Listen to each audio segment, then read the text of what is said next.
Welcome to a Foxy Tech Tips tutorial on deleting user accounts on Windows 10. If you find this video helpful, please consider subscribing to my channel and liking the video.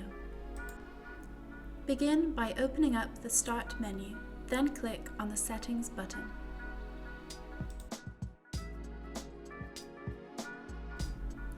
From the settings, click on Accounts.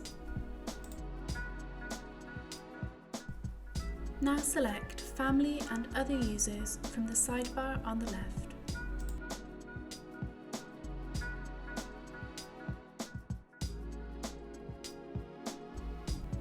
Select the user that you want to delete, then click on Remove.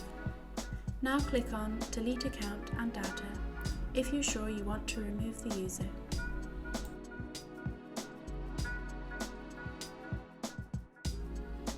The user and all their data has now been removed from Windows. And that draws an end to this tutorial. Please like the video if you found it helpful and subscribe to Foxy Tech Tips for more Windows tips and tricks.